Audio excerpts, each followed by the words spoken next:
Hi, my name is Ruthie Wood, and this is for EDU 330 on cultural competency. Something that I've heard the last 5 years in special education from veteran teachers is the idea that what's fair for one is what's fair for all. And to that, I would like to say ignorance is bliss. When we look at education as a whole, we've been taught to provide this cookie cutter education, this curriculum that's supposed to fit everybody. But we don't have cookie cutter kids. Each child is unique and comes with their own set of strengths and weaknesses and abilities. And it's our job as educators to spot those differences and exploit the best qualities of them. Exploit their strengths to propel their weaknesses, to provide each student with the tools and resources for their own individual success, academically and outside of the classroom. That's our job, to build successful kids. When we talk about implicit biases, there's many to be had, and it's not just race. When I first thought about discrimination, that's the first thing that came to mind was race. But there's so many more. We can talk about gender and race and heritage and culture and religion, and when we're in a school system, family names. I live in a very small community.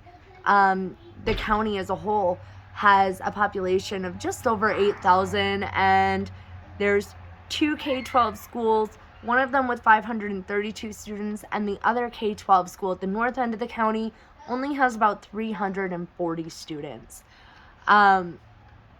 So there's not a whole lot of discrimination. There's not a whole lot of diversity. But the discrimination in that aspect is socioeconomic. The poorer families are treated differently than the wealthier families. Or, like I said before, something as simple as a last name. I've seen children treated very poorly based off of ideas that the teacher has from their family name.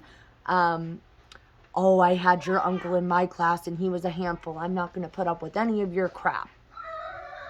To an 8-year-old. When we talk about implicit biases, it means taking a look at our own biases.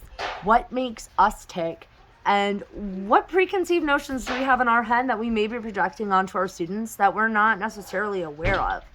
I went to projectimplicit.com, put forth by Harvard University, and I took the implicit bias test. I took almost all of them, and I was pleasantly surprised to find out that I don't have very many implicit biases, except for the big one that shook me. My bias is towards gender roles in the family, which means the idea that the mother should be home taking care of the kids and the household and the chores and the dinners, and the father is the one outside of the house working, bringing in that financial support for the family.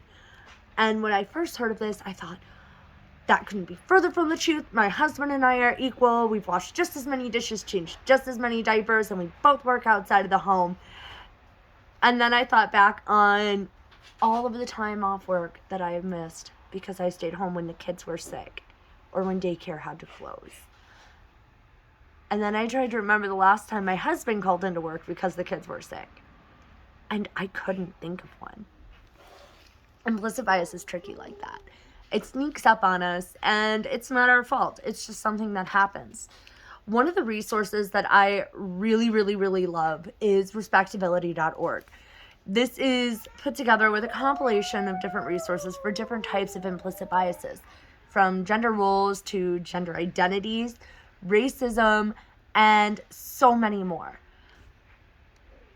The best way to combat our implicit biases is to educate ourselves on them.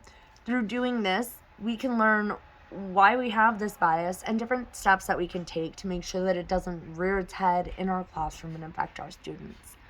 A culturally competent classroom is going to be an equitable one. It's going to be the teacher making sure that each student has respect and autonomy, that they're able to identify themselves and feel comfortable in their own skin. It's our job to provide not just our students individually, but our classrooms, every student in our classrooms, with a sense of self and confidence, and let them know that they are in a safe space where they can freely express.